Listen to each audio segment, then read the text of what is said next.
Hey guys. Hey guys, welcome back to another episode of The Selfie Show, where we are bringing you the weekly dose of sweet and salty. I am Tori, the founder and now co-host of the show. I am a nurse, blogger, and podcaster. And I am Sam. I am a flight nurse, college professor, podcaster, powerlifter, and co-host of The Selfie Show. And today we're talking off the clock about regret. Things that we definitely regret. No regrets. Remember that commercial? No regrets.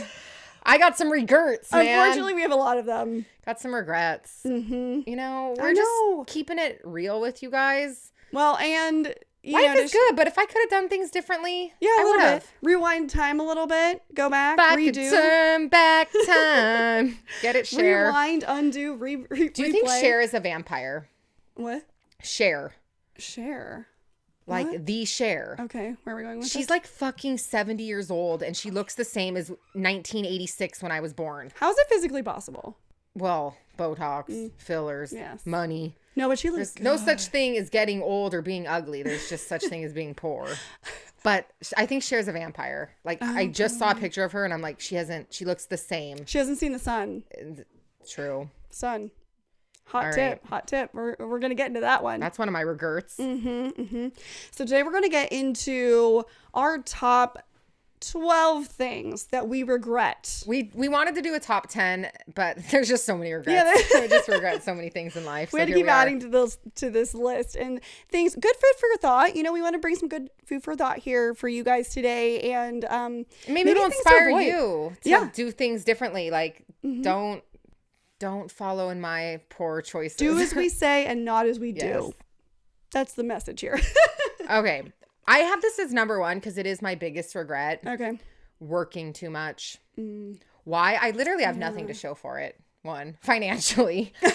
Honestly, back in my days as a baby nurse, I was the overtime queen. Everyone knew. If you ask Sam to pick up overtime, she will say yes. I one time did 15 night shifts in a row. That's a half of a month. Yeah, and I don't think that's not even legal anymore. We can't even do that anymore. Our hospital won't even allow it anymore. Yeah. And then I think I took one shift off and then worked another stretch of 6 or something. I worked so much. And then, I'd get all these big bonuses. Clearly, I don't know how to, we'll get into financial regrets in a second. Yeah, and then you get taxed up the butthole. Taxed up the asshole. And then literally here I am as a 35-year-old adult with nothing to show for it. It's not like I own a house. I have nothing. I'm like, I worked all these bonuses and what did I do? I fucking wasted it all on stupid shit probably. Nothing to actually show. And then I just got tired. And I genuinely think that me working that much, I neglected myself. I didn't take good care of myself. I missed out on things with friends and family. And I think it destroyed my relationship with my ex-fiance. That's a good one. That's a really good one. Yeah. Yeah, I totally agree with you. I think that you and I back in the day were workaholics. Yeah. And I think that definitely played into a lot of the things that we talk about here about burnout.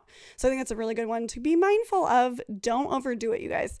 Okay, second one, and I think this is a really good one, and I always do this as a hot tip. We did not invest early in our nursing careers. No, I started my 401k or 403b, or I started my retirement account. Yeah. However, honestly, I had the opportunity to buy a condo in 2012 when the market was still down.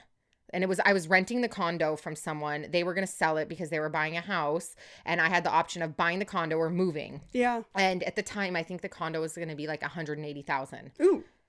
It's worth like almost $400,000 now. Yeah. And I was like, the down payment, oh my God, I just started. I'd been a nurse for a year. I was like, I don't have that kind of money.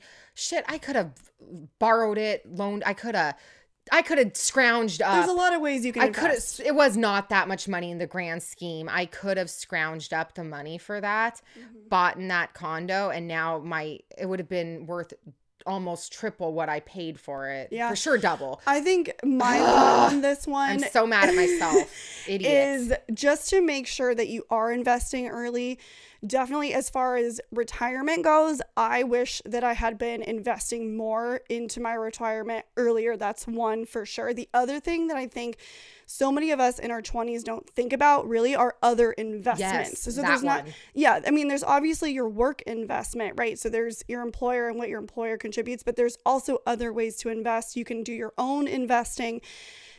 Your own savings, there's IRAs, there's a lot of different things. So really taking the time to kind of think about it. And as Sam said, there's other ways to invest. I mean, obviously there's real estate, but there's also a lot of other avenues that I wish that I had been better about in my 20s. Yeah, and then I could have been earning passive income now in my 30s. So I worked all these bonuses, did God knows what with the money for all the extra overtime I picked up, didn't invest it. I could be working less right now, riding off the coattails of the investments in my 20s if I wasn't such a dumb fuck. Yeah, so please invest. Honestly, baby nurses, if you're starting out.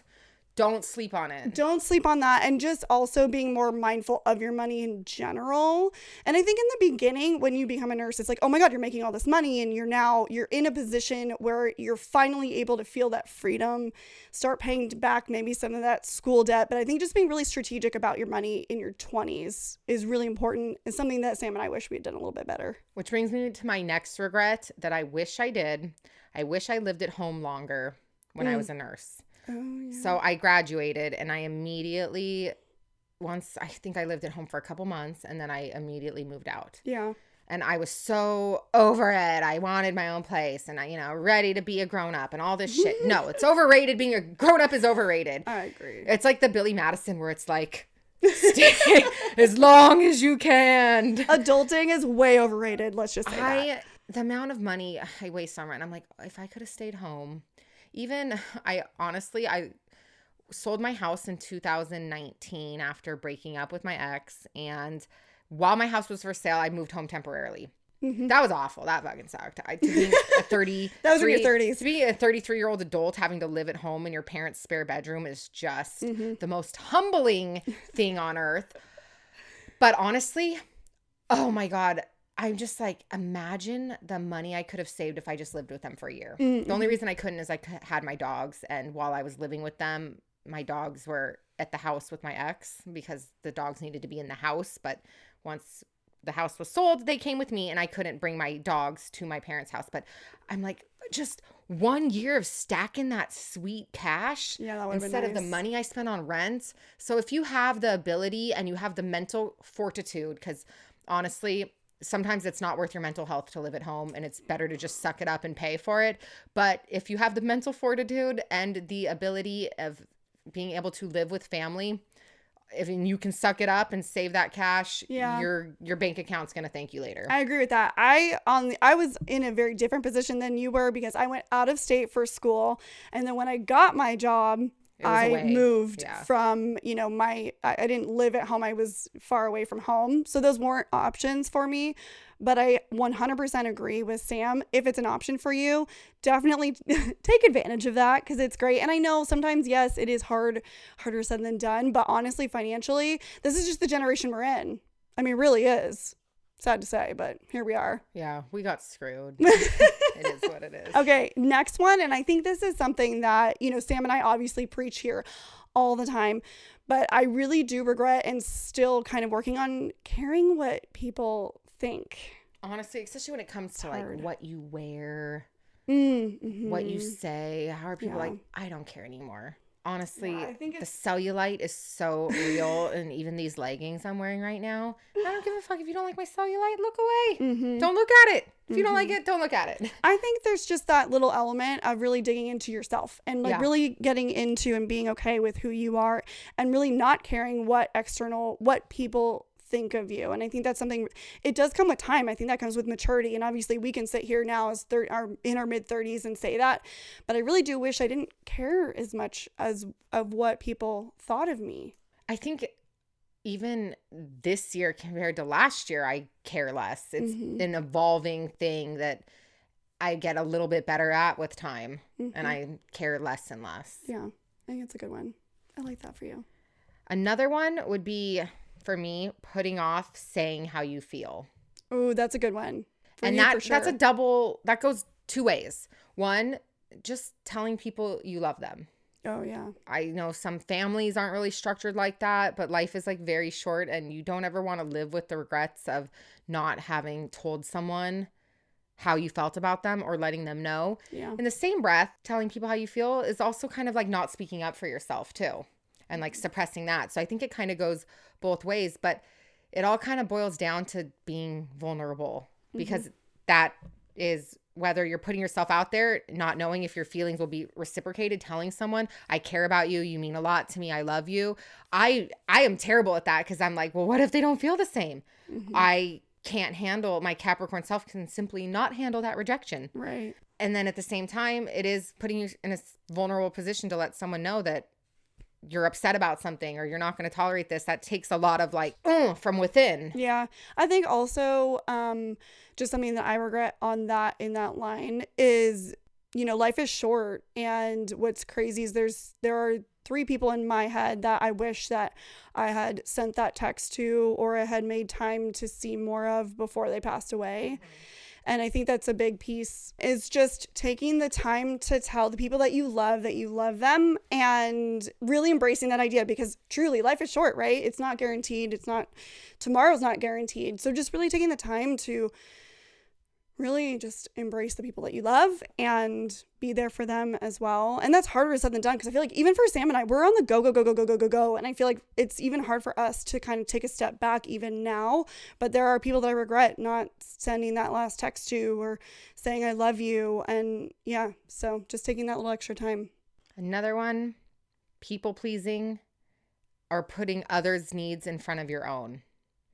So being afraid to say no, being afraid to disappoint someone else. So you're really doing yourself a disservice. So you're not taking care of your needs because you're worried about putting everyone else's first. Yeah. And, you know, I can even think on the top of my head of some friends that maybe weren't good for me, that I felt like I needed to appease, or, you know, and I think that that's just, it's for me, I don't have the energy to do it anymore. And I think I'm finally in that place where it's okay and I can let it go. But yeah, people pleasing, it's hard, and it's hard to do when you want to be there for someone that you think you should be there for, but they're really not that person for you. Or maybe the what you're getting back isn't what you want, you should be getting back. And I think if you say no to someone, or you kind of set appropriate boundaries with someone and that is met with disappointment from them, or they have an issue with it, that's a friendship you need to reevaluate in itself. Because if they're not understanding your boundaries or the fact that you matter. Even today, I was supposed to do yoga this morning with my other friend, Victoria. So I have Tori, but I have another friend, Victoria, and her and I are trying to do yoga on Monday mornings. I worked last night. I'm tired this morning. I woke up really early to do a review with my students at 8 a.m. And I chose it to be at 8 a.m. so that I could do yoga after, before I drove down to Redondo to record. And I texted her and she was like, I just woke up. Can we do it at 10 a.m.? And I was like, yeah. And I was like, or I could just go back to sleep if you don't want to. And she made me. She was like, you don't take good care of yourself. Go to sleep. We'll do it on Thursday. And I was like, oh, thank you. Like, I actually really didn't want to do it today. One, my iron's low as fuck. I'm tired. I'm anemic. And I didn't sleep enough last night. And I didn't want to disappoint her by canceling on yoga. You don't want to be the one that cancels on the plans. These are like our set plans. So I didn't want to cancel. But the fact that she kind of she knew I was tired, and that's a sign of a good friend. Absolutely. So she knew that I needed to prioritize that. And there's also times when that happens with us where you or I have to cancel, or you or I say like, we've hit our max. And, you know, I think we know each other enough to know with the dynamic of this that we just need to take the time, and we just need to take a minute. And, you know, I think that's actually really important, is to like protect your energy. We've talked a lot about that, you know, and I think it's important, especially for when you are on the grind and you're going in life and it just gets crazy and you start like the sprocket starts coming off. You guys know those times when you're just like, you're about to freaking lose it. You're like rolling around like my car, like on its last leg. Exactly. Like, will the engine blow up today? Maybe. We don't know. We don't know. It's a possibility. You never know. But I think that's a good thing to keep in mind, is if you are expressing that and it's causing disappointment in a significant other or a friend or family member, that's a relationship you should evaluate, because that's not, I wouldn't say that's the healthiest friendship or relationship. Maybe for sure.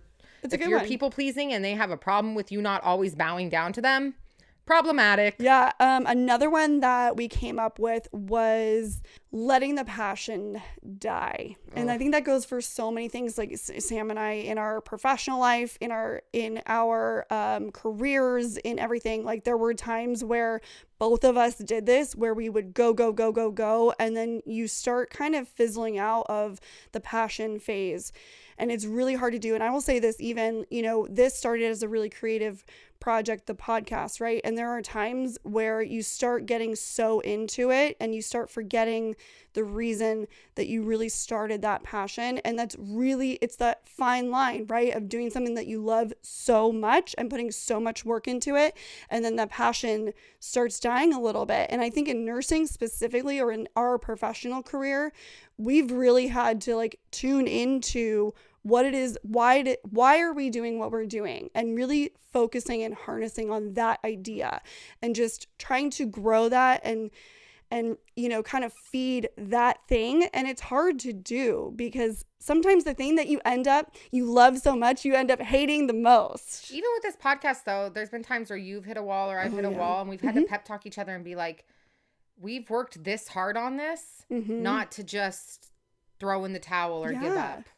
Stop, think about it, big picture. Yeah. And you hit that wall. I think even for just saying not letting the passion die can also apply to your relationships. Absolutely. And I know you are married, so you know all that well, but me as someone who has a nice failed relationship, failed engagement, that is one of my biggest regrets probably in life is that failed engagement. From a standpoint of the relationship, or that you didn't do something about it sooner? I can definitely see self-reflect where I fucked up. The mistakes that I made in that relationship that led to its downfall. And not to say that there weren't mistakes on both ends, because there was, but I'm not here to put him on blast or have anything negative to say about him. I'm talking solely about me and my contribution. Yeah. But I 100%, when the passion did start to fade and that did start to fizzle out, I did nothing to ignite it, to rekindle it, to try to regroup and improve it. I just let it die. Right. And then once it was dead, no amount of CPR, ACLS, epi could get that going again but I let it die. Yeah. Flatline. Yeah. Yeah. And I think, Sam and I have talked about this. You guys know, Jacob and I go through our marital things as well, and it takes work. It does. It actively takes work. And I think sometimes that's hard to do when you're but I'm so passionate about it. And then all of a sudden you start resenting, or you start feeling those anger, those resentful moments. And it takes work. And I know from your standpoint, you were putting in work in your own ways. So, and I do, as a friend, I saw you putting in work in your own ways, but in your passions, in your work, in your relationships, really trying to remember those things, the why of what you're doing, and really harness that passion. And it's hard. And I will say this too, in nursing, in our professional lives, it's not all roses. The rose-colored glasses are going to come off at some point. And I think just really trying to dig into how it felt when you first started. You know what I mean? Yeah. Big time. That's a big one. Okay. One that another major regret in my life is that I never traveled solo or just, okay, I have two. This is kind of a two-part. So I have my BFF. She, after college, worked a couple years, quit her really well-paid job in New York City, quit it, done. Took all of her money from savings, bought a one-way ticket to Thailand, and traveled to Asia by herself for a year. You know what's funny? I do not have the balls for that. No, nor do I. And I have one of my best friends did that from high school. She did the same thing right out of college. She had no plan. She went to I don't even know how many countries. She would just go from hostel to hostel by herself as a woman in her mid-20s. Yeah. And just traveled all over Asia for a year. Came home for a little bit to the States, and then went down to Central America, went to Nicaragua, traveled there solo all over Central America by herself. She actually met her now husband in Nicaragua. Wow. He was kind of doing the same thing as her, and they live in Portland together now. But I'm jealous because what a defining thing in your life to help you really get in touch with who you are and figure out who you are. And that's the hard thing with going into nursing is I couldn't just up and do that. Mm-hmm. And then I think that kind of leads into my other regret is that I never did travel nursing. Oh, yeah. And I think right now the time is ripe. So if you're thinking about it, I say just go for it because I never could because what am I going to do? Leave behind my boyfriend? Because we got together right when I graduated nursing school and we're in a 7-year relationship. Right. So what am I going to just leave him behind? And then I had dogs. What am I going to leave I guess now you could bring your dogs. Now I'm even like, shit, I should just go travel. But I'm like, well, now this podcast is my baby and Tori would murder me if I left. Yep. So I would, fact. She would. I would hunt you down. I'm scared. So I feel like that is one thing I missed out in my life is never just going somewhere without a plan and just being open to putting myself in an unknown place and just going for it. Yeah, this is actually kind of an extension of another tip we regret, which was not being more spontaneous. Mm-hmm. And I think that's actually something, it's funny that you bring this all up because so Jacob's youngest brother is currently doing his travel abroad in Italy. And that's something that I really regret is not being able to travel abroad in the degree that we did with any kind of science. If you're doing any kind of science or medical, you were literally trapped in college. Like you don't have that option. That is something that I really regret because Jacob has traveled the world. He's literally gone everywhere. He's been to Israel. He's been to Germany. He's been to all these amazing places. He's, done all these things, seen all these cultures.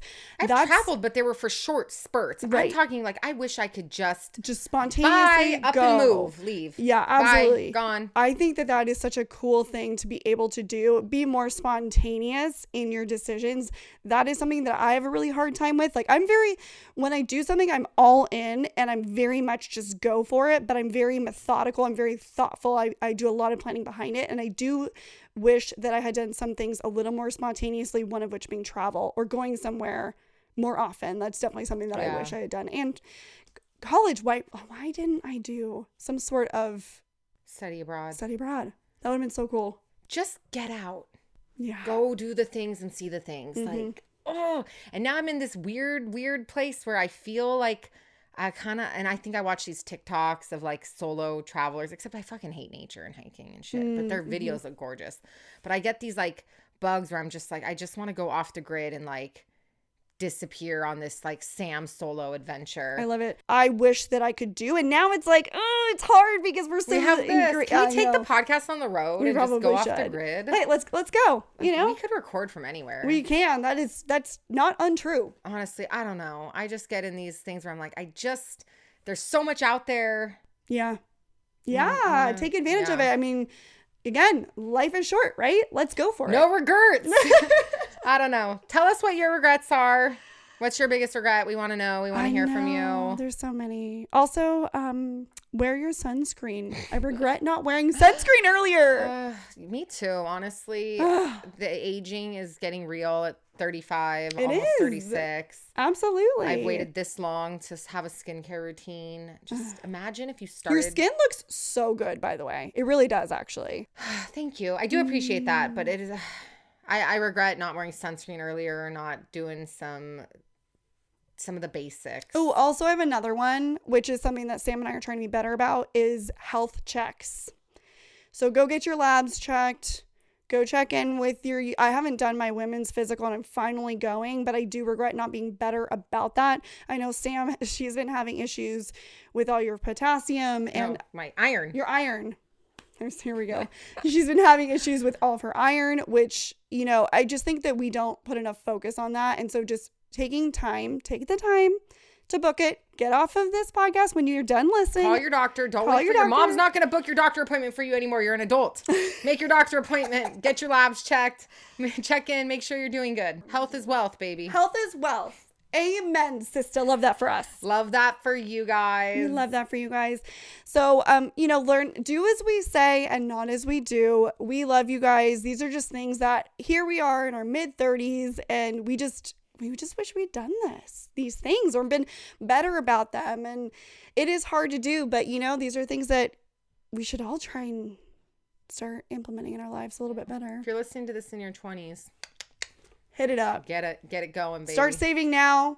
Do your investments. Wear that sunscreen. Travel the world. Travel the world. Go off the grid. Go off the grid, baby. Yes. All okay. Right. We love you guys. Thank you so much for listening. Make sure you're following us on our Insta. That's at CELLFIE_podcast. You can find all of the goodies linked there in our bio. And make sure you download, subscribe, rate, and review. If you leave us a review and put your IG handle in it, we will send you some free stickers, some free pins, all that good stuff. And make sure you're following us on Insta. That's at Hey Samantha with 2 A's. And at Nurse Tori. And we will catch you guys on Tuesday. Bye. Bye.